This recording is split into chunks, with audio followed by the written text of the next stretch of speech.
কে বানচাল করার বা নির্বাচনকে পিছায় দেওয়ার একটা কাজ হইতে পারে, সেই দিকে যাইতে পারে। তো আওয়ামী লীগ তো সেই জায়গায় হাঁটবে না, কারণ তারা, আমরা তো শুনছি তারা নির্বাচন চায়। না কিন্তু সুমন ভাই এখানে একটু যে জায়গাটা আছে, ধরুন আওয়ামী লীগ কিন্তু তাদেরকে সহ নির্বাচন চায়, মানে ইনক্লুসিভ নির্বাচন চায়। তো আওয়ামী লীগের মনে কিন্তু এই ভয়টাও আছে যে একবার যদি নির্বাচন হয়ে যায়, একটা রাজনৈতিক সরকার যদি চলে আসে ক্ষমতায়, তাহলে তাদের ফিরে আসার পথ আরো কঠিন হয়ে যাবে, এমন একটা ভাবনা আছে। কিন্তু জি, আমি এক্স্যাক্টলি এই পয়েন্টটাতে আসছিলাম যে আমরা এতদিন শুনে আসছি, বাট এখন কিন্তু সিনারিও ইজ লিটল ডিফারেন্ট। সেখানে আমরা দেখতে পাচ্ছি যে আওয়ামী লীগ যে নির্বাচনটা চাচ্ছে বা যেটার কথা বলে, এইটা সে কল্পনা করে নাই। সেখানে তার অংশগ্রহণের একটা সে সুযোগ চাচ্ছিল, সেই সুযোগ অনুযায়ী বা সেটা তো এখন সে দেখতেছে না। তার মানে আওয়ামী লীগও কিন্তু এই পর্যায়ে যায় যে সে নির্বাচনটা বানচাল করার জন্য বা প্রার্থীর উপরে হামলা করার জন্য সে চেষ্টা করতে পারে। সেখানে তার মানে আমি 50% আওয়ামী লীগকে বা তার সংশ্লিষ্টতা আনতে পারি। এর বাদে 100% অ্যাকচুয়ালি কাকে আনতে পারি, যারা অ্যাকচুয়ালি এখানে এক ঢিলে 2 বা 3 পাখি মারতেছে, সেটা আমি আনবো। আমরা জানি একটা অংশ আছে দেশের ভিতরে কাজ করতেছে, যাকে অনেক সময় অনেকে ডিপ স্টেট বলে, মানে হয় সরকার বা প্রশাসনের ভিতরে একটা প্রশাসন, যারা চায় যে এখন নির্বাচন হবে না। 2 নাম্বার, তারা চাচ্ছে যে না, দেশে একটা নৈরাজ্যের পরিবেশ তৈরি হোক এখন, যে পরিবেশের ধোয়া তুলে তারা বলতে পারবে দেশে নির্বাচন অনুষ্ঠানের কোনো সুযোগ নাই। এখন এটা তারা কিভাবে চাচ্ছে দেখেন, এই যে আজকে হাদির উপর, ওসমান হাদির উপরে যে আক্রমণটা হলো, সেটাতে হচ্ছে কি, এক হচ্ছে নির্বাচন আইন শৃঙ্খলার পয়েন্ট অফ ভিউতে নির্বাচন অনুষ্ঠান করার জন্য এখনো দেশ পুরোপুরি তৈরি না, সেই জিনিসটা এস্টাবলিশ করা। 2 নাম্বার জিনিস হচ্ছে একই সাথে যারা আপনি বলছেন জুলাই বিপ্লব, সেই সময় এবং পরবর্তীতে জুলাই বিপ্লবের অনেক সোচ্চার কণ্ঠ কিন্তু বিড়ালের কণ্ঠ হয়ে গেছে। হাদি সেই জায়গায় ছিল না। হাদি কিন্তু সবসময় সোচ্চার কণ্ঠ ছিল, আছে এখনো। তো সেই ধরনের কণ্ঠগুলাকে একটা হামলা করে বাকিদেরকে বুঝানো যে জুলাই বিপ্লবের সাথে যারা আছো তারা সাবধানে থাকো। 3 নাম্বার দেখেন জিনিসটা, এই যে আমরা জনাব তারেক রহমানের দেশে ফেরা এবং সেই ক্ষেত্রে তার উপরে প্রাণনাশের যে শঙ্কাটা নিয়ে আমরা অনেকদিন ধরে কথা শুনছিলাম, সেই জিনিসটা কিন্তু এর মাধ্যমে ভ্যালিডেট হয়ে গেল। মানে কি, এখন যারা অ্যাকচুয়ালি তার উপর যদি প্রাণনাশের হুমকি থাকে, যারা সেটা আইদার তার কাছে বলছে যে তো তুমি আসলে পরে কিন্তু মারা পড়বা, অথবা তারা মনে মনে পরিকল্পনা করছে, সেই জিনিসটা কিন্তু তারা এখন একটা আজান দিয়ে জানায় দিল যে দেখো হাদিরে ফেলে দিছি, তুমি আসলে তোমার পরিণতি একই রকম হবে।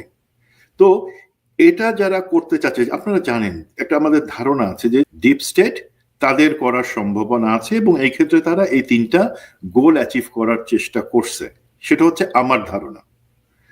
এখন এই ক্ষেত্রে আমাদের কি করা উচিত না উচিত সেটা আমরা পরে আলোচনা করতে পারি। ধরেন সুমন ভাই, ধরেন আমি যদি বলি যে আওয়ামী লীগ কিন্তু ধরেন 5ই আগস্টের পরে হাসিনা সহ সবাই কিন্তু ক্রমাগত থ্রেট করে গেছে, ক্রমাগত। তারপরে ওসমান হাদি গত কয়েকদিন ধরে কিন্তু তার ফেসবুক স্ট্যাটাসের মাধ্যমে জানাচ্ছে যে তাকে কিভাবে থ্রেট করা হচ্ছে। এবং সর্বশেষ এই যে টেলিগ্রামের যে অডিওটা আমি শোনালাম 9 তারিখের, যে এরকম একটা সুস্পষ্টভাবে বলা হচ্ছে যে এরকম একটা ঘটনা তারা চেষ্টা করবে, 11 তারিখ থেকে তারা আরো অ্যাকশনে যাবে, কঠিন অ্যাকশনে নামতেছে। তো আমাদের ধরেন ডিজিএফআই আছে, এনএসআই আছে, ডিবি আছে, এসবি আছে, এদের কাজটা কি? মানে এরকম একটা থ্রেটের কথা যখন আসে তখন তার নেটওয়ার্ক কি কাজ করে না? মানে নাকি তারা নেপথ্যে এইসব ঘটনার সঙ্গে যুক্ত? মানে আপনি জানেন যে আমরা কিন্তু ইউনূসের এই গত 15-16 মাসে আওয়ামী লীগের উল্লেখযোগ্য কোন সন্ত্রাসী গ্রেপ্তার হয়েছে আমরা দেখি নাই। আওয়ামী লীগের মানে যারা সন্ত্রাসের একদম তালিকাবদ্ধ সন্ত্রাসী তাদেরকেও অ্যারেস্ট হয়নি, সে পরিমাণ অস্ত্র উদ্ধারও কিছু হয় নাই। এই ম্যাজিস্ট্রেসি পাওয়া নিয়ে সেনাবাহিনী মাঠে, তারপরেও আমরা কিছু দেখি নাই। কিছু মন্ত্রী এমপি তাদের আত্মীয় স্বজন আমরা গ্রেপ্তার দেখেছি। তো সেই জায়গাটা এই ব্যর্থতা কার? মানে এত গোয়েন্দা সংস্থা পুষে আমার লাভটা কি যদি আমরা এগুলো সব খবরই যদি না পাই? যে গোয়েন্দা সংস্থার জায়গায় আমি আসে কাজ করার ধরন আছে, সেইভাবে কাজ করার জন্য তাদেরকে ফ্রিডম এবং সাহস দিয়েছেন, দেন নাই। আমি পরিষ্কারভাবে আপনাদের কাছে বলি, আপনারা প্রমাণ দেখান কতগুলা ডিজিএফআই এবং এনএসআই এর থ্রেট অ্যাসেসমেন্ট আপনারা নিয়েছেন, কতগুলা আপনারা মিটিং করেছেন। গেলে পরে আপনার ওই 3-0 আমি সেখানে পাবো, এর বেশি আর কোনো জিরোর উপরে উঠবে না। এখন দেখেন ভাই, গোয়েন্দা সংস্থাগুলো কিভাবে কাজ করে, তাহলে বুঝবেন যে এখানে ব্যর্থতাটা কিভাবে হয়েছে। সেটা হচ্ছে আমার ভিতরে, আপনার ভিতরে, ভারতের ভিতরে, আওয়ামী লীগ বিএনপির ভিতরে, জঙ্গিদের ভিতরে, সন্ত্রাসীদের ভিতরে, সব জায়গায় কিন্তু তাদের লোক কন্ট্যাক্ট গুলা তারা এস্টাবলিশ করে। এই করার ফলে তারা হয় কি, ভিতরে ভিতরে আপডেট পাইতে থাকে প্রতিনিয়ত, যে ঠিক আছে তারা কিভাবে চিন্তা করতেছে, তাদের কি এমন কোনো পরিকল্পনা আছে, তারা কি কোনো কিছুর জন্য সংগঠিত হচ্ছে। যখন সে আগাম একটা ধারণা পায়, তখন তারা একটা পেন পিকচার ড্র করে, সেটা করে আগাম সরকারকে বলে যে দেখো, আমাদের ধারণা মতে এই এই সংস্থা এই দেশের মদদে অথবা এই রাজনৈতিক দলের মদদে এমন একটা জিনিস করার চিন্তা করছে, এবং তাদের টার্গেট হচ্ছে কারা, এই এই লোকজন বা এই এই সরকারের সংস্থা। তখন সরকার তার অন্যান্য যে বাহিনী, পুলিশ আছে, এসবি আছে, ডিবি আছে, তাদের মাধ্যমে সেই থ্রেট গুলাকে কাউন্টার করে বা মিনিমাইজ করে। এখন যে সমস্যাটা হলো, আপনি আজকে ডিজিএফআই, ডিজি বা এনএসআই, ডিজির সাথে কথা বলেন, তারা একটা কথাই বলবে, অবশ্যই সেটা কথাটা তাদের জাস্টিফাই করতে হবে, যে তাদের ভয় কি, তারা যদি এখন ওই সমস্ত নেটওয়ার্ক গুলা চালু রাখে, ইভেন ইন্ডিয়ার ভিতরে তাদেরকে কথা বলতে হয়, তখন আমি আপনি আবার বলবো যে তুমি ইন্ডিয়ার সাথে কিসের জন্য যোগাযোগ রাখছো, তোমার সাথে জঙ্গি সংগঠনের যোগাযোগ কি। আমাদেরকে এই সাইকি থেকে বের হয়ে আসতে হবে। ভারত চায় তিনটা জিনিস, আমি আগে বলছি, আমাদের ইসলামী এবং জাতীয়বাদী শক্তি যাতে এক না হয়, আমাদের গোয়েন্দা সংস্থা, আমাদের নিরাপত্তা সংস্থা, আর্মি, এরা যাতে সব থেকে দুর্বল থাকে, কোনো কাজের কাজ না করতে পারে, এবং আমাদের দেশের ভিতরে যাতে আওয়ামী লীগের হিন্দুত্ববাদী বয়ানটা আওয়ামী লীগের মুখ থেকে বের হয়। এখন এই জায়গায় আমরা গোয়েন্দা সংস্থাকে নিজেরাই কিন্তু অকার্যকর করে রাখছি। আপনি বলতে পারেন তাদের কি সেই সাহস বা ডেডিকেশন নাই, তারা সরকার বলুক না বলুক তারা নিজ থেকে সেটা করতে পারে না? অবশ্যই পারে, বাট সেই ক্ষেত্রে সবসময় একটা রাজনৈতিক সরকার আসলে যেই সুবিধা থাকে, রাজনৈতিক সরকারের আমলে তারা গুম খুন করুক, যাই কিছু করুক, রাজনৈতিক সরকার তাদেরকে শেল্টার দেয়। তাদের মনে এই একটা ভয়, আমার যেটা মনে হয় একটাই ভয়, যে আমি যদি নিজে থেকে একবারে কিছু করি, ওই পর্যন্ত যাই, আমার এতে কোনো প্রোটেকশন দেওয়ার নাই। তো আমি বলবো গোয়েন্দা সংস্থার ব্যর্থতা অবশ্যই আছে, বাট সেই গোয়েন্দা সংস্থাকে ব্যর্থ করে রাখছে কে? সেটা হচ্ছে প্রফেসর ইউনূসের সরকার। তাদের ওইটুকু চিন্তা করার হয়তো ক্ষমতা নাই, বা সেই গোয়েন্দা সংস্থাকে যারা নিয়ন্ত্রণ করে, আমাদের নিরাপত্তা উপদেষ্টা এবং সেই লোকজন, এবং কিছু কার্যত স্বরাষ্ট্রমন্ত্রী উনিও, ওনারা কিন্তু ওই হাইটে জিনিসটা চিন্তা করতেছেন না, যে আমাদের নিজের ভালোর জন্য, যেখানে ভারত প্রতিনিয়ত নতুন নতুন ডিপ স্টেট, নতুন নতুন ষড়যন্ত্র তৈরি করে যাচ্ছে, সেটাকে কাউন্টার করার জন্য আমাদের অবশ্যই স্ট্রং, দেশপ্রেমিক এবং ডেডিকেটেড গোয়েন্দা সংস্থার দরকার। গোয়েন্দা সংস্থাকে কেটে না, গোয়েন্দা সংস্থাকে সত্যিকার ভাবে কাজে লাগানোর জন্য যেটা, সেটা করা দরকার ভাই, এবং এই ক্ষেত্রে অবশ্যই ব্যর্থতা আছে। সুমন ভাই, ধরেন এই অথর্ব ইউনূস তার অথর্ব উপদেষ্টা পরিষদ নিয়ে জুলাই বেঁচে বেঁচে খাচ্ছে। আমি তো প্রথমেই বলছি, দেশের জুলাই বিপ্লবের ওই যে একটা বই বানাইছে, ছবি দিয়া, গ্রাফিতি দিয়া, ওইটা সে সব জায়গায় বেচে। সে যখন প্রয়োজন হয় ওই ওই গ্রাফিতি বা ওই জুলাইদের সামনে নিয়ে আসে, এটার বাইরে তার কোনো ভূমিকা নেই। আপনি দেখেন যে এটা স্বরাষ্ট্র উপদেষ্টা জাহাঙ্গীর, সে বিডিআর বিদ্রোহের তদন্ত কমিটিতে সে ফরমাইশি তদন্ত এবং আলামত ধ্বংস করার অভিযোগে অভিযুক্ত। রিপোর্ট সাবমিট হয়েছে 30 তারিখ, আজকে 12 তারিখ, 12 দিন সে এখনো তার পদে বহাল। আইজিপি বাহারুল, তার বিরুদ্ধে অভিযোগ হচ্ছে সে এই জুলাই বিপ্লবে মানে বিডিআর হত্যাকাণ্ডের সময় সে বিরোধী দলের উপর দোষ চাপে ঘটনাকে অন্যদিকে প্রভাবিত করছে, এবং এই বাহারুল কিন্তু বিডিআর কমিশনকে বিভ্রান্ত করার চেষ্টা করছে উল্টাপাল্টা ইনফরমেশন দিয়ে। তারপরে কিন্তু এই 12 দিন পরেও কিন্তু সে বহাল। কিন্তু তো এই অথর্ব সরকার ইউনূসের নোবেল দিয়ে কি আমি ধুয়ে পানি খাবো, না তার 3-0 থিওরি দিয়ে আমি ধুয়ে পানি খাবো? তো মানে আমাদের জুলাই বিপ্লবের সবচেয়ে বেনিফিট নিয়ে এই উপদেষ্টা পরিষদ এবং ইউনূস ফাইজলামি করতেছে মানে সবগুলা জায়গায়। তো আমি যদি নিরাপত্তা উপদেষ্টার কথা যদি বলি আপনাকে, ধরেন আমরা জানি যে জেনারেল মুজিব সহ মানে হাসিনার যারা আমাদের ডিজিএফআইতে ছিল, যারা আর্মির গুরুত্বপূর্ণ জায়গায়, মানে বাংলাদেশের টোটাল ম্যাপিং যাদের কাছে আছে, টোটাল ইনফরমেশন যাদের কাছে আছে, সন্ত্রাসী গোষ্ঠী থেকে শুরু করে, আপনি জানেন যে ডিজিএফআই এনএসআই যারা কাজ করে তাদের সাথে, যেটা আপনিও বলছিলেন, সবার সঙ্গে যোগাযোগ আছে। মানে সন্ত্রাসী গ্রুপ বলেন, জঙ্গি গ্রুপ বলেন, ভালো গ্রুপ বলেন, ইসলামিক গ্রুপ বলেন, বা মানে কমিউনিস্ট গ্রুপ বলেন, সবার সঙ্গে যোগাযোগ থাকে। এরকম ইনফরমেশন নিয়ে যে গ্রুপটা হাসিনার সাথে ইন্ডিয়াতে বসে আছে, আপনি কি এ পর্যন্ত শুনেছেন যে আমাদের খলিল বা আমাদের কেউ ইন্ডিয়াকে বলছে যে এদেরকে তোমরা কেন আশ্রয় দিচ্ছ, এদেরকে ফেরত দাও? হাসিনার ক্রমাগত থ্রেটের পরে কি তারা ইন্ডিয়াকে না বলুক, আন্তর্জাতিক মহলেও কি তারা বলছে যে পার্শ্ববর্তী রাষ্ট্র থেকে আমার দেশকে অস্থিতিশীল করার, ইনসাইটমেন্ট ক্রিয়েট করার চেষ্টা চলছে, সন্ত্রাসী কার্যক্রম চলছে? কোনো পদক্ষেপ কি দেখেছেন? এই আমাদের খলিল তো অজিত দোভালের সঙ্গে দেখা করার জন্য 2 দিন আগে লাফ দিয়ে চলে গেছে বেহায়ার মতো। ফলাফল কি আপনার?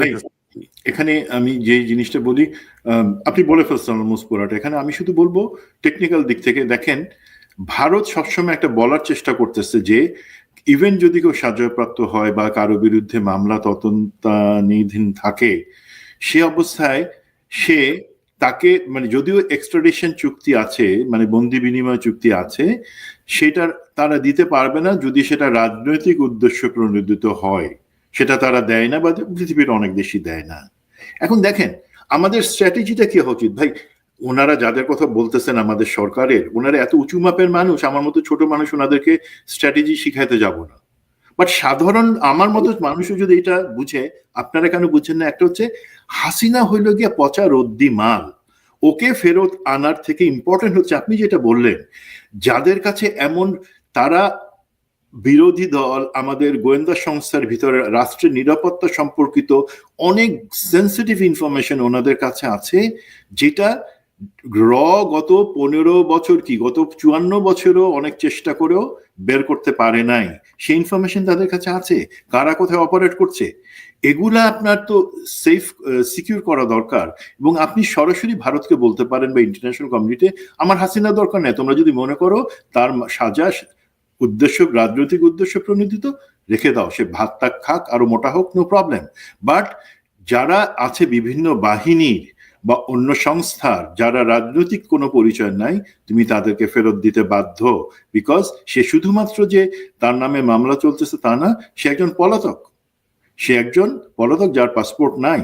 তো সেই ক্ষেত্রে যদি বুদ্ধি থাকতো, হাসিনার চিন্তাবাদ রেখে এই যে যাদের কাছে সেন্সিটিভ ইনফরমেশন আছে, আজকে ভারত যদি চায় কোনো কিছু করবার জন্য, তাদেরকে খুব বেশি কষ্ট করতে হবে না। এবং আপনারা জানলে একটু আশ্চর্য হবেন, ভারতের মোস্ট অফ দ্য অপারেটিভস কিন্তু এখন ঘুমে আছে। বিকজ তারা জানে তাদের এখানে অপারেটিভস রাখবার থেকে ইম্পর্টেন্ট জিনিস তাদের নিজেদের দেশের ভিতরেই আছে।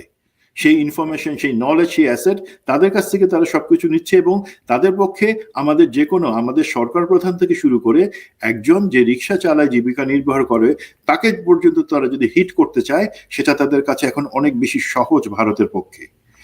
এখন এই জায়গাটাতে আমি বলবো ওই আগের হাদির প্রশ্নতেই আমরা আসি।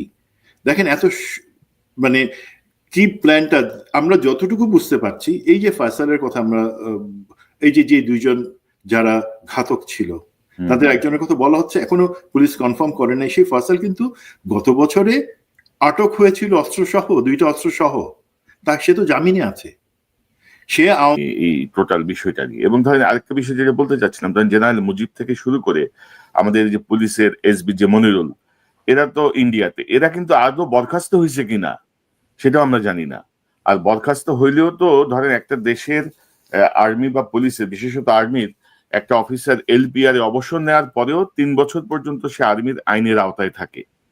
জি, এবং এটা ইন্টারন্যাশনালি কিন্তু স্বীকৃত। ধরেন একটা ফোর্সের লোক যদি পার্শ্ববর্তী দেশে যে দেশটা আমার শত্রু দেশ বা যে দেশটা আমার ক্ষতি করতে চায়, এরকম একটা দেশে যেয়ে যদি আমার দেশে ইনসাইটমেন্ট ক্রিয়েট করে, সেই ক্ষেত্রে আমাদের সেনাবাহিনীর ভূমিকা কি? সরকার তো কিছু করতেছে না, সেনাবাহিনীর কোনো কার্যকর ভূমিকা পেয়েছেন আপনি? মুজিবের ব্যাপারে এখনো কি সিদ্ধান্ত নিচ্ছে সেনাবাহিনী, বা সেই জায়গায় আন্তর্জাতিক রুলটা কি হইতে পারে? আপনি কি কোন ধারণা আছে? না, এই ব্যাপারে আন্তর্জাতিক আইন কি সে ব্যাপারে আমার আসলে খুব পরিষ্কার ধারণা নাই। বাট আমাদের যে সেনাবাহিনীর কথা বলেন, সেনাবাহিনীর কাছে আমি জিজ্ঞাসা করছিলাম, তাদের যে উত্তর হচ্ছে যে আমরা তো থেকে বরখাস্ত করে দিছি, সে তো আমাদের সেনাবাহিনীর কোনো পার্ট না। তারপরে সে কোথায় গেছে না গেছে সেই জিনিসটা আমরা জানবো কিভাবে? ভাই, এটা টেকনিক্যালি ওনারা বলতে পারেন যে কোথায় গেছে না গেছে, বাট আমরা তো ভিতর থেকে জানি যে আমাদেরকে অনেক সময় অনেক হাদিস শোনানো হয় যে তুমি এর আন্ডারে কেন এইভাবে কথা বলতেছো, তোমার তো সেই রাইট নাই, বিকজ তুমি অফিসিয়াল সিক্রেট অ্যাক্টের আন্ডারে আছো। তুমি আমরা যখন দরকার হবে তাদের আইনটা আমার মুখকে সেলাই করার জন্য বলবার, তখন তারা সেই আইন দেবে আমার উপর খবরদারি। আর যেখানে জেনারেল মুজিবকে পালায় না তো, তাকে জাস্ট হ্যান্ড ওভার করা হয়েছে ইন্ডিয়ার কাছে। রয়ের দাবি ছিল ভাই আমরা তো আগামী 2-1 বছর তোমাদের বাংলাদেশে ওইভাবে অপারেট করতে পারবো না, তো আমাদের বাংলাদেশে তোমাদের সব থেকে যে ভালো ভালো অ্যাসেট গুলো আছে বা এজেন্ট আমাদের ছিল, তাদেরকে আমাদের এখানে মেহমান হিসেবে রাখো, আমরা তাহলে তাদের থ্রুতেই অনেক কিছু করতে পারবো। সেই জায়গাটাতে তারা পেয়ে গেছে। এখন এটা আমরা অনেক কিছুতে বলি, এটা আর্মি কিন্তু দায় এড়াই যেতে পারবে, বিকজ টেকনিক্যালি যখন সে একজন বেসামরিক নাগরিক হয়ে গেছে, সে দেশের ভিতরে যদি কোনো কিছু করে সেই ক্ষেত্রে সেটার জন্য আর্মি চাইলে তাকে আনতে পারে। বাট এটা তো ভাই সরকারের একটা অবশ্যই দায়িত্ব ছিল ভাই, বরখাস্ত করলেও তো সে সেনা আইনের আওতাতেই এখনো আছে 3 বছর। অবশ্যই যদি মনে করা হয় সেক্ষেত্রে সেনা আইন প্রয়োগ করা যেতে পারে, এটাতে কোনো দ্বিধা নাই। এই ব্যাখ্যা আমি বললাম যে এটা আপনি প্রয়োগ করবেন কি করবেন না, সেটা কারা সেটা চাচ্ছে কি চাচ্ছে না সেখানে ডিপেন্ড করে। এখানে আমি আপনি অনেক ছোট মানুষ, কি কথা বলছি আমরা এতদিন, বলেন একটা কোন জিনিস হয়েছে, একটা কোন কথা। সরকারের একজন অ্যাসিস্ট্যান্ট সেক্রেটারি থেকে শুরু করে দেশ চালান যিনি প্রফেসর ইউনুস, আমাদের কোনো কথা কি তারা শুনছেন, বা শুনলে পরে তারা হয়তো হেসে উড়াই দিচ্ছেন যে আমরা পাগলের প্রলাপ ভুগতেছি। ভাই দিন কিন্তু খারাপ দিন আসতেছে আপনাদের, আমাদের কাছে বললেন না। মানে এক ল্যাংড়া বাকি সব ল্যাংড়া নিয়ে বসাই দিছে। খলিল এক ল্যাংড়া, জেনারেল হাফিজ এক ল্যাংড়া, সব ল্যাংড়া নিয়ে বসাইছে। নিরাপত্তা একটা অমোঘ উপদেষ্টা, সব ল্যাংড়া, অপদার্থের গোষ্ঠী, কিচ্ছু হয় না। হাসিনা আমলে বর্ডারে যেভাবে মাসছে, এখনো কিন্তু বর্ডার কিলিং চলতেছে। কোনো শব্দ পাচ্ছেন আপনি? কোনো শব্দ নাই। মিডিয়া ফ্যাসিস্টদের নিয়ন্ত্রণে, মিডিয়ার কোনো ভূমিকা আছে? নাই। তো এখন আমরা আসলে করবো কি? ধরেন নির্বাচন স্থগিত করার কি উদ্যোগ আসতে পারে? আমি শুনতে পাচ্ছি যে হাইকোর্টে রিট হবে, এরকম কিছু আভাস কি আপনি পেয়েছেন কিনা? যে আমি কালকে একটা রিট হবে যে এই পরিস্থিতিতে নির্বাচন সম্ভব না, নির্বাচন পিছায় দাও। আপনার কোনো পর্যবেক্ষণ? যারা যোদ্ধা তাদের জন্য আমার স্পষ্ট একটা অনুরোধ, এটা আমি বার্তা বলবো না, আমি কোনো রাজনৈতিক নেতা না। আমরা যদি আজকে এই অবস্থায় বলি বা জিকির তুলি যে আচ্ছা দেশ তো এই পুলিশ প্রশাসন তো ব্যর্থ, এখানে নিরাপত্তা দিতে পারতেছে না বা অন্যান্য কিছু, সুতরাং এখন নির্বাচনের পরিবেশ নাই, নির্বাচন হবে না, পিছায় দাও, নো, তাহলে কিন্তু ভারত, হাসিনা এবং ডিপ স্টেট তাদের যে চাওয়াটা যে নির্বাচন এখন হবে না, সেখানেই তারা বিজয়ী হয়ে যাবে। আমরা তাদেরকে সেই বিজয়ের স্বাদ দিব না। আপনি বলেন আমরা জুলাই বিপ্লবের সময় যে ছাত্ররা, আমি তো ভাই আমার সেই সাহস হইতো না জিন্দেগিতে, তারা তো গুলির সামনে চলে আসছে, গুলি খাইছে, তারপরে তো দাঁড়ায় গেছে। আজকে এক হাদি, আল্লাহ তাকে গাজী করুক, এই আজকে এক হাদি উপর হামলা হয়েছে, আরো হয়তো হবে, তা বলে কি আমরা পিছাই যাব? ভয় পেয়ে বলবো যে না নির্বাচন হবে না বলে তাদের অ্যাকচুয়ালি যেই পরিকল্পনা আছে সেটাকেই তারা বাস্তবায়ন করতে দিব? নো, আমাদের যে জিনিসটা আগেও বলছি, সমস্ত রাজনৈতিক দল, যদি সমস্ত না হয় অন্তত বিএনপি জামাত, তারা একটা জায়গায় এসে বলুক আমরা এর বিরুদ্ধে দাঁড়াচ্ছি, মাথা উঁচু করে আমরা এই ধরনের জিনিস হতে দেব না। আমাদের মধ্যে ঐক্য আছে, আমাদের মধ্যে অনৈক্য নাই। এবং যদি আল্লাহ করুক জনাব তারেক রহমান, আমি বিএনপি করি না ভাই, সুতরাং কথাটা আমি ওই সেন্সে বলছি, দেশের পক্ষ থেকে বলছি, জনাব তারেক রহমানের যদি সুযোগ হয় দেশে আসার জন্য, ঠিক আছে, খুব খারাপ কিছু হলে ওনার উপর আক্রমণ আসবে ভাই, সেই লেগাসি নিয়েই, সেই বীরত্ব নিয়েই তো উনি আরো 100 বছর বাঙালির মনে জেগে থাকবেন। একটা ঘোষণা দেখলাম 25শে ডিসেম্বর উনি দেশে ফেরার ঘোষণা দিয়েছেন। জি, বাট যখন ওনার এই জিনিসগুলো যখন ঘোষণা আসছে, বা গতকালকেই এটা ডিসিশন হয়েছে ভাই, তখনই তো আমরা দেখতেছি এই ধরনের ঘটনাগুলো হচ্ছে। তাকে সামনে দেখাইতে চাইছে যারা এর পরিকল্পনা, যারা চাচ্ছে উনি দেশে আসবেন না, বিএনপির ভিতরের একটা অংশ হতে পারে এবং ডিপ স্টেট, তারা তো এই ধরনের ঘটনা ঘটায় তাকে বলবার চেষ্টা করবে তোমার উপর। বাট উনি তো সাহসী মানুষ নিশ্চয়ই, আমি বিশ্বাস করি, দেশের সব থেকে বড় রাজনৈতিক দলকে তিনি নেতৃত্ব দিচ্ছেন, ওনার নিশ্চয়ই সাহস আছে, উনি আসবেন। আমাদেরকে আসতে হবে, নির্বাচন করতে হবে এবং এদের এই পরিকল্পনাকে বানচাল করে দিতে হবে, দ্যাটস দ্য বটম লাইন। না, বিএনপির ভেতরের একটা অংশ সক্রিয় তারেক সাহেব যেন দেশে না আসে, কারণ ওদের লুটে পুটে খাইতে সুবিধা হয়। জি এটা তো জি, আপনি আমরা সবাই জানি। আমাদের নির্মম হলেও সত্যি, নির্মম আমাদের হলেও কাছে সত্যি সেটা। তো এখন ধরেন যে আমি একটা প্রসঙ্গে একটু দেখাতে চাই যে ধরেন একটা জুলাই সনদ হয়েছে, তো এই জায়গায় প্রফেসর ইউনূস অবশ্যই উনি আত্মসমর্পণ করেছেন, ওনার মতন ভালো লোক, যোগ্য লোক আত্মসমর্পণ করেছেন।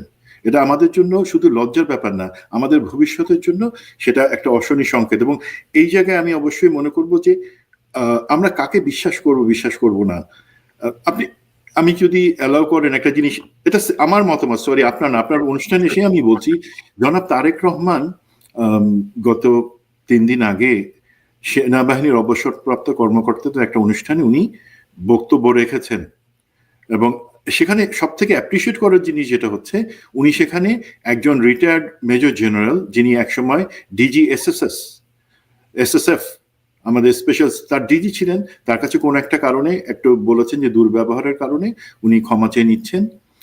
এটা বাংলাদেশের রাজনীতিতে খুব ভালো একটা ট্রেন্ডের উনি সূচনা করলেন, যে রাজনৈতিক শীর্ষ পর্যায়ের লোকও যে মাফ চাইতে পারে তার যদি ভুল হয়ে তাকে মনে করে, it's I appreciate that. But আমার একটা প্রশ্ন জনাব তারেক রহমানের কাছে, আপনি কার কাছে মাফ চাইলেন? উনি উনি হচ্ছেন মেজর জেনারেল রুমি, ফাতেমি রুমি। এখন আমার যদি হিসাবটা ভুল না হয় এবং আমরা যতটুকু তথ্য, শুধু গোয়েন্দা তথ্য না, মোটামুটি এটা নিশ্চয়ই তারেক রহমান জানেন, এই ফাতেমি রুমি উনি হচ্ছেন 111 আনবার পিছনের জেনারেল মইনুর সাথে সব থেকে বড় কারিগর জেনারেল ফাতেমি রুমি। আমি সত্যি কথাটা বলছি, আপনার যদি বক্তব্য থাকে অন্য কোনো চ্যানেলে বা এই চ্যানেলে এসে বলতে পারেন।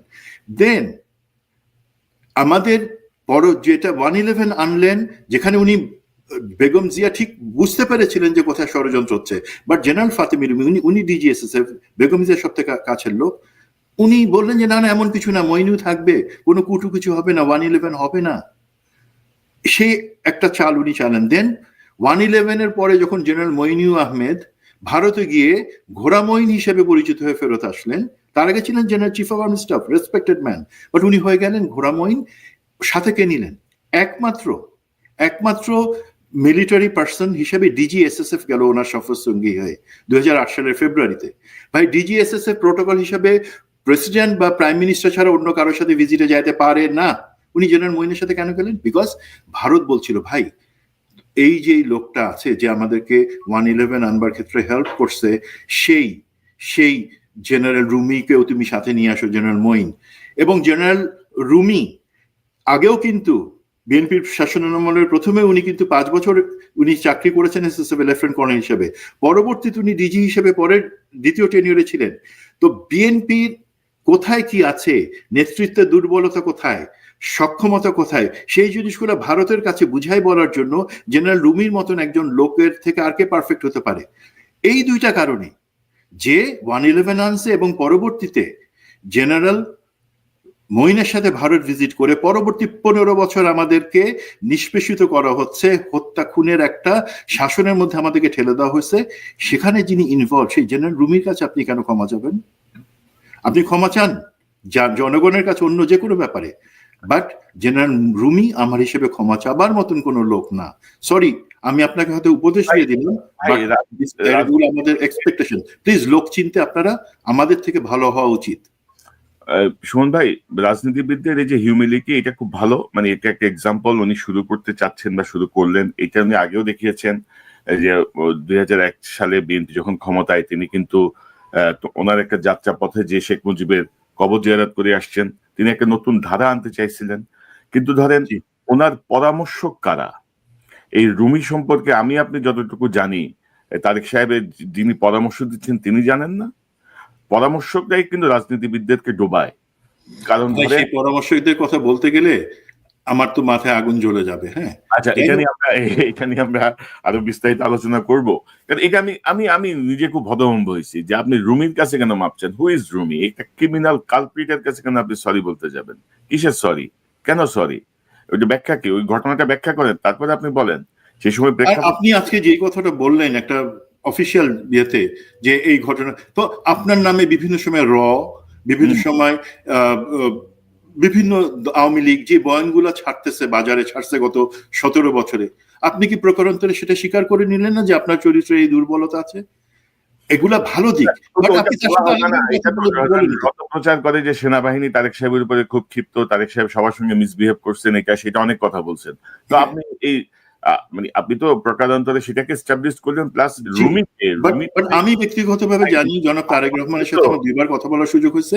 উনি কিন্তু এই ধরনের কোনো মাইন্ডসেটের না যে সেনাবাহিনী, ওনার বাবা বাংলাদেশের স্বাধীনতার ঘোষক, ওনার বাবা এই বাংলাদেশে বহুদলীয় গণতন্ত্রের ঘোষক শহীদ প্রেসিডেন্ট জিয়া, উনি সেই পরিবারের মধ্যে বড়, সুতরাং আর্মির উপর ওনার কোনো ক্ষোভ থাকার, এবং উনি জানেন, উনি বুঝেছেন, আমরা বুঝাই বলছি যে দেখেন, আপনাকে যদি কেউ নির্যাতন করে থাকে, আপনার মাকে ঘরছাড়া করে থাকে, সেই জিনিসগুলা, হ্যাঁ সেনাবাহিনীর লোকজন ছিল সেখানে, বাট সংস্থাটা কিন্তু সেনাবাহিনী না, ডিজিএফআই ছিল, র্যাব ছিল, তারা ছিল, সরকার ছিল, আওয়ামী সরকার, তারা করেছে। তো ওনার কিন্তু আর্মির উপরে কোনো রাগ নাই, এবং আর্মির ভিতরে ওনার প্রচুর জনপ্রিয়তা আছে। বাট সেই জায়গাতে আমার হিসাবে এক্সপেকটেশন থাকবে আর একটু টেকনিক্যালি চলার জন্য, এবং কখনোই ভুল লোককে পাস দেওয়া যাবে না। না ওইটাই, এবং আমার মনে হচ্ছে যে এখনো যে ওনার উপদেষ্টা যারা আছেন, যারা ওনাকে অ্যাডভাইস করেন, তাদের মধ্যে রয়ের ইনভলভমেন্ট আছে, তারা এখনো ওনাকে বিভিন্নভাবে ক্ষতিগ্রস্ত করতে চাচ্ছেন। এবং এইটা হচ্ছে তার আরেকটা বড় উদাহরণ যে আমার জেনারেল রুমির কাছে কেন আপনাকে সরি বলতে হবে, এটাই আমি গত কয়েকদিন ধরে বোঝার চেষ্টা করতেছি বিভিন্ন সূত্রে, আমার কাছে হিসাব মিলছে না। মেজর সুমন আহমেদ, আমরা অনুষ্ঠান আর লম্বা করতে চাই না, আমরা হাদির জন্য দোয়া করছি, ওসমান হাদির জন্য আল্লাহ রাব্বুল আলামিনের কাছে প্রার্থনা করছি যে হাদি যেন সোনাকে যে প্রত্যাশা নিয়ে আমরা বসিয়েছিলাম, আপনি সেই প্রত্যাশার মধ্যে পানি ঢেলে দিচ্ছেন, আপনি নিজের ধান্দা ছাড়া আর কিছুই করেন না। এটা হচ্ছে বাস্তবতা। I am sorry to say, এটার বাইরে এই মুহূর্তে আর বলার কিছু নাই। কারণ এত কিছুর পরেও, প্রকাশ্যে হুমকি, প্রকাশ্যে ইয়ে করার পরেও আপনি কিছুই করেন নাই। আপনি সকল অপদার্থকে নিয়ে বসাইছেন আপনার আশেপাশে। ওই যে পুলিশের অ্যাডভাইজার একটা বসাইছে না, কি নাম, ওই যে আগের আইজিপি ছিল, খোদাবক্স এক অপদার্থ, বাহাদুর আরেক অপদার্থ, এই আপনার কি বলে এই নিরাপত্তা উপদেষ্টা আরেক অপদার্থ, জেনারেল হাফিজ আরেক অপদার্থ, সব অপদার্থরে নিয়ে আপনি এক মেলা বসাইছেন। কিছু হইলেই বলেন যে ছাত্ররা আমাদের বসাইছে, জুলাই বিপ্লব বেচতেছেন, জুলাই বিপ্লবের বই দিতেছেন, আপনি মহান সাজার চেষ্টা করতেছেন। ফাইজলামি বন্ধ করেন, বিদায় হন। নির্বাচন কোনোভাবেই ঠেকানো যাবে না, নির্বাচন হবে, আপনি ভাই বিদায় হন। এবং উপদেষ্টা পরিষদের মধ্যে আমি 4 জনকে জানি, তারা এই প্রটোকলের আরাম থেকে বেরোতে চাচ্ছে না, মুখে অনেক ভালো কথা বলতেছে। আমি হুঁশিয়ারি দিলাম যে নির্বাচন বানচালের সঙ্গে কোন রকমের কোনো চেষ্টা সহ্য করা হবে না। এটা হচ্ছে ফাইনাল কথা। আপনাদের শেষ কোনো মন্তব্য থাকে মেজর সুমন? আমারও জাতির পিতা বঙ্গবন্ধু শেখ মুজিবুর রহমান এই মহান মুক্তিযোদ্ধার নেতৃত্ব দিয়েছে। এই বাংলাদেশ সৃষ্টির জন্য নেতৃত্ব দানকারী দল হলো বাংলাদেশ আওয়ামী লীগ, এবং এই বাংলাদেশের সাংবিধানিক ভাবে এখনো প্রধানমন্ত্রী জাতির পিতা বঙ্গবন্ধু কন্যা দেশরত্ন শেখ হাসিনা। সেই বাংলাদেশকে এত সহজেই সেই বাঙালি জাতিকে পদদলিত করে খুন, হত্যা, মিথ্যে মামলা, ক্যাঙ্গারু কোর্ট দিয়ে বঙ্গবন্ধু পরিবারের সদস্য বঙ্গবন্ধু কন্যা দেশরত্ন শেখ হাসিনা, বঙ্গবন্ধুর কনিষ্ঠ কন্যা শেখ রেহানা, বঙ্গবন্ধুর দৌহিত্র সজীব ওয়াজেদ জয়, বঙ্গবন্ধু দৌহিত্রী সাইমা ওয়াজেদ পুতুল সহ অন্যান্য সদস্যদেরকে মিথ্যা মামলা দিয়ে সাজানো রায় ঘোষণা করে ক্যাঙ্গারু কোর্ট বানিয়ে বাংলাদেশের মানুষকে থেকে বিচ্ছিন্ন করা সম্ভব নয়।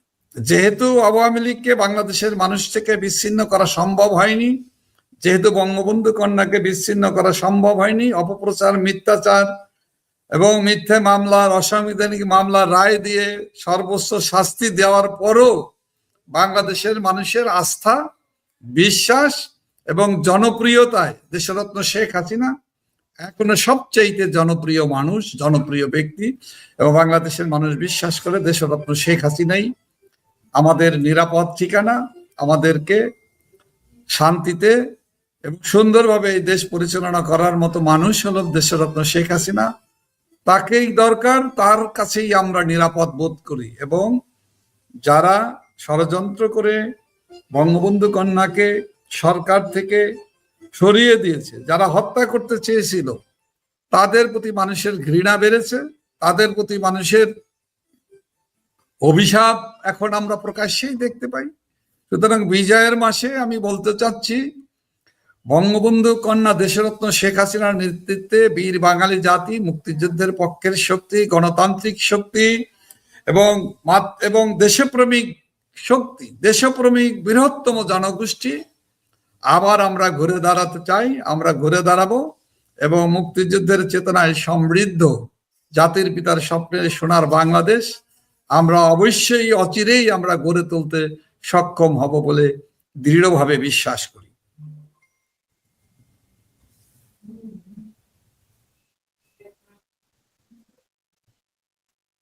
ধন্যবাদ নাসিম ভাই। আজকের দিনে একটা ঘটনা ঘটে গেছে বাংলাদেশে, হয়তো আপনারা অনলাইন পত্রিকাতে পেয়েছেন অলরেডি। এটা হচ্ছে ঢাকা ৮ আসন, ঢাকা ৮ আসন, যেখানে মির্জা আব্বাস দাঁড়াচ্ছেন এবং জামাতেরও প্রার্থী আছে, অন্যান্য দলেরও প্রার্থী আছে তথাকথিত সে নির্বাচনের। এক প্রার্থী আছে, নাম হচ্ছে ইনকলাব মঞ্চের হাদি, কে বা তাহাকে গুলি করেছে। তবে তার সাথে যারা আছে তারা বলছে যে যারা গুলি করেছে তারা গত 2 দিন যাবত তাদের সাথেই পিআর টিম হিসেবে কাজ করছে।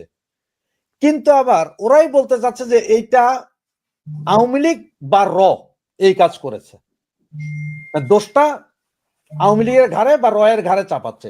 আসলে এই বিষয়টা নিয়ে ইতিহাস নেই। বাংলাদেশ আওয়ামী লীগ একটি সম্পূর্ণ শান্তিপ্রিয় সংগঠন, গণতান্ত্রিক সংগঠন। বাংলাদেশ আওয়ামী লীগের নেতাকর্মীরা খুনের রাজনীতি করে না, আমরা বেআইনি অস্ত্রের রাজনীতি করি না, আমরা ধ্বংসের রাজনীতি করি না। আওয়ামী লীগ গড়ার রাজনীতি, ইতিবাচক পজিটিভ রাজনীতিকেই আওয়ামী লীগ বিশ্বাস করে এবং বাংলাদেশকে বিশ্বসভায় বিশ্ববাসীর কাছে মর্যাদার জায়গায় পৌঁছে দেওয়ার জন্য বঙ্গবন্ধু কন্যা দেশরত্ন তার জীবনের সর্বশ্রেষ্ঠ সময়টি তিনি উৎসর্গ করেছেন। এখনো বাংলাদেশের মানুষের জন্য, বাংলাদেশের শান্তির জন্য, বাংলাদেশের অগ্রগতি উন্নয়নের জন্য, বাংলাদেশের মানুষ দুবেলা পেট পুরে খেয়ে যাতে বাঁচতে পারে তার জন্য তিনি কথা বলেন। এটাই আওয়ামী লীগ এবং এটাই হলো আওয়ামী লীগের বাংলাদেশের মানুষের কাছে জনপ্রিয়তা বাড়ার একমাত্র কারণ। ধন্যবাদ। ধন্যবাদ নাসিম ভাই, আপনার কথা যা বুঝলাম আমি তাতে আপনারাও আজকের ঘটনাটা বলছেন যে বাংলাদেশ থেকে খোঁজখবর পেয়েছেন বা অনলাইন পত্রিকা ফেসবুকে দেখেছেন, তাহলে তো বলবো যে আপনারা গত 15 বছর ক্ষমতায় ছিলেন, তাহলে আপনাদের ইন্টেলিজেন্সের অনেক লোকের সাথে হয়তো আপনাদের পরিচয় থাকতে পারতো, যেখান থেকে আপনার খোঁজটা পেতেন। গত 8 তারিখে আপনার আরেকটা কি জানি দল, মানে নুরুর দলের সেক্রেটারি, সে বলেছিল ইলেকশন ঘোষণা হলে, তফসিল ঘোষণা হলে 50 জনকে টার্গেট কিলিং করে মারা হবে, তার কাছে নাকি গোয়েন্দা তথ্য আছে। সে ওপেনলি বলছে। তাহলে তো তাকেই জিজ্ঞেস করা উচিত ছিল যে কারা করতেছে এবং কে কে যাবে, আমার মনে হয়। এবং যে 50 জনকে মারবে সেই 50 জনকে আর কারা মারবে এই খবরটা যেহেতু তার কাছে আছে, তাকে এনে সুন্দরভাবে ভালোভাবে জিজ্ঞাসাবাদ করলে মূল তথ্য পাওয়া যাবে এবং সেইভাবে যাতে রক্তপাত না হয় তার ব্যবস্থা নেওয়া উচিত। এবং এটা তো জনগণের দাবি, এটা আমার দাবি, এটা জনগণের দাবিতে পরিণত হবে আমার বিশ্বাস। নাসিম ভাই, আওয়ামী লীগের 3 দিন ব্যাপী কর্মসূচি চলছে। আজকে প্রতিবাদ কর্মসূচি, আগামীকাল লকডাউন, এরপরে এই কর্মসূচি, এই 3 দিনের কর্মসূচিটা আসলে কি কারণে যদি একটু বলেন আমাদেরকে।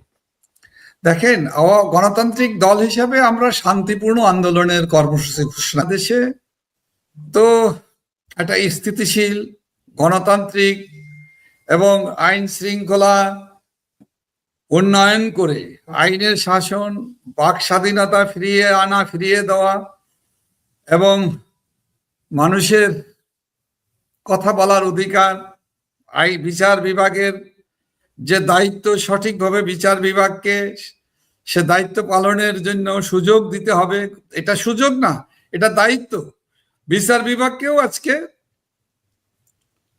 দখল করে রাখা হয়েছে। এই দখলদারিত্ব, গণমাধ্যমগুলোর হাউসগুলোকে যেমন দখল করা হয়েছে, বিচার বিভাগ, সর্বোচ্চ আদালত আজকে হুমকির মুখোমুখি, যেখানে বিচারকদেরকে শোকজ করা হয়, যেটা বাংলাদেশের ইতিহাসে দেখা যায়নি।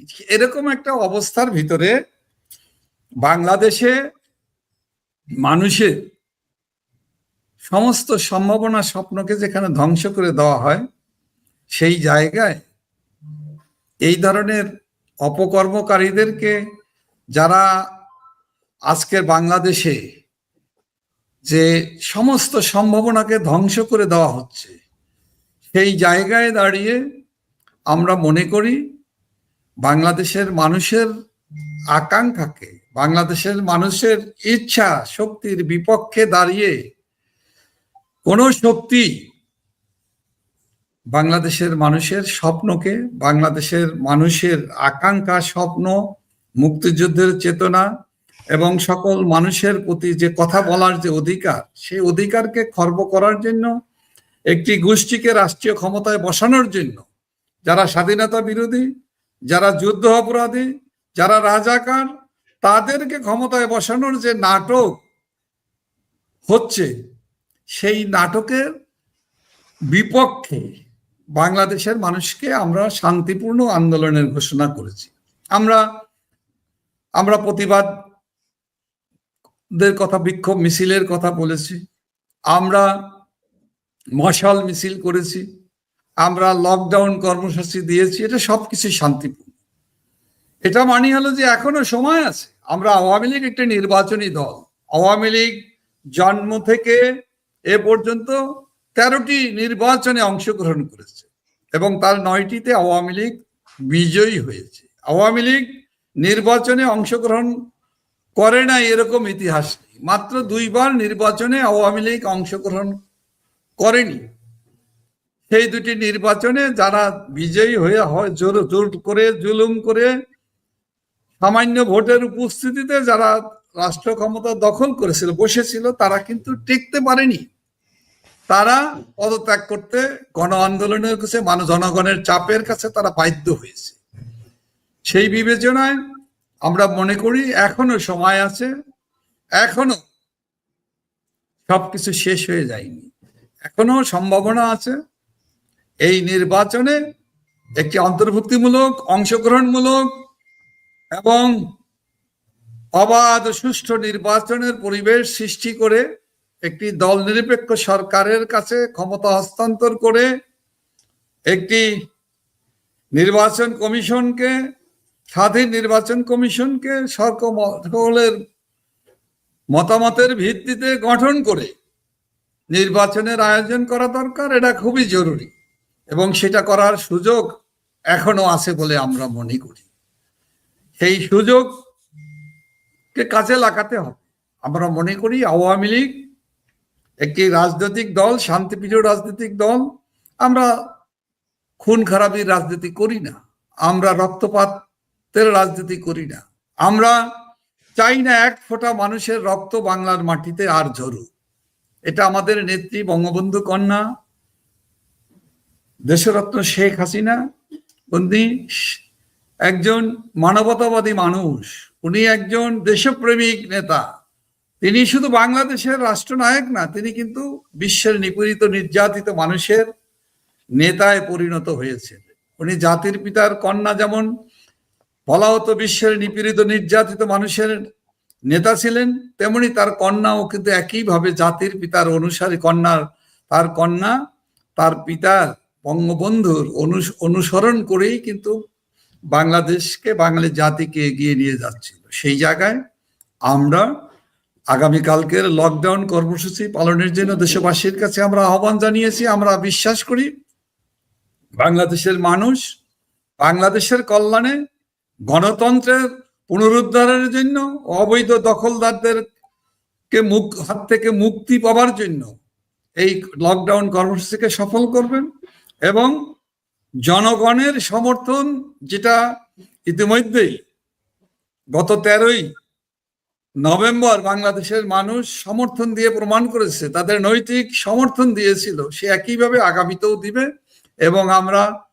বিশ্বাস করি এই আন্দোলনের মধ্য দিয়েই সুষ্ঠু ধারার রাজনীতির পথে ফিরে আসবে বাংলাদেশ। আমরা আশাবাদী, এবং সেই আশাবাদী জায়গায় দাঁড়িয়ে আমরা সেটা বিশ্বাস করি, এবং আমরা অচিরেই একটি সুন্দর পরিবেশে এবং সকলের অংশগ্রহণে অন্তর্ভুক্তিমূলক একটা নির্বাচন হবে, যেই নির্বাচনে জনগণ যাকে রায় দিবে তারা বিজয়ী হবে।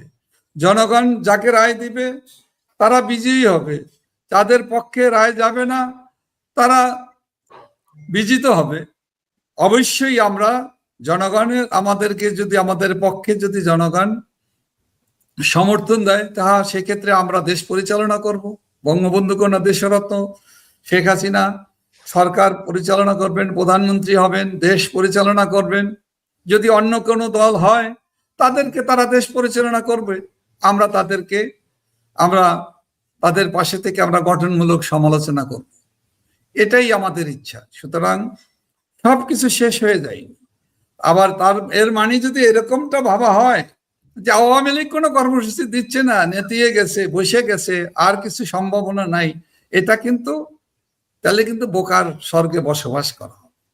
আমরা জাতির বৃহত্তর স্বার্থে, দেশের বৃহত্তর স্বার্থে আমাদেরকে অনেক সময় ধৈর্য ধরতে হয়। আমি জানি আমাদের অনেক নেতাকর্মী, লক্ষ লক্ষ নেতাকর্মীর দুঃখ কষ্টে আমি যে কথাগুলো বলছি অনেকেই হয়তো কষ্ট পাবেন, অনেকেই দুঃখ করবেন, অনেকেই সমালোচনা করবেন। তারপরও আমি মনে করি তাদের সমালোচনা, দুঃখ কষ্টকে আমি গ্রহণ করেই আমি বলতে চাই, আমরা জনগণের দল, বাংলাদেশের মানুষের দল। বাংলাদেশের মানুষের প্রতি, দেশের প্রতি আমাদের দায়িত্ব আছে।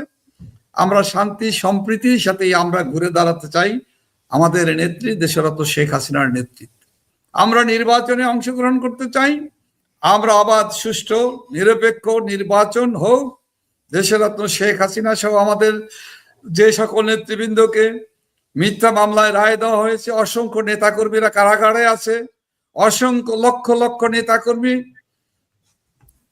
আত্মগোপনে আছে, বিভিন্নভাবে তারা বাড়িতে, নিজ গৃহে, নিজ এলাকায় বসবাস করতে পারে না, তাদের সেই মিথ্যা মামলা প্রত্যাহার করতে হবে এবং একটি সুষ্ঠু ধারার নির্বাচন করা প্রয়োজন, এবং সেই প্রয়োজনীয় নির্বাচনে আমরা অংশগ্রহণ করব, এবং এটাই আওয়ামী লীগের ইচ্ছা।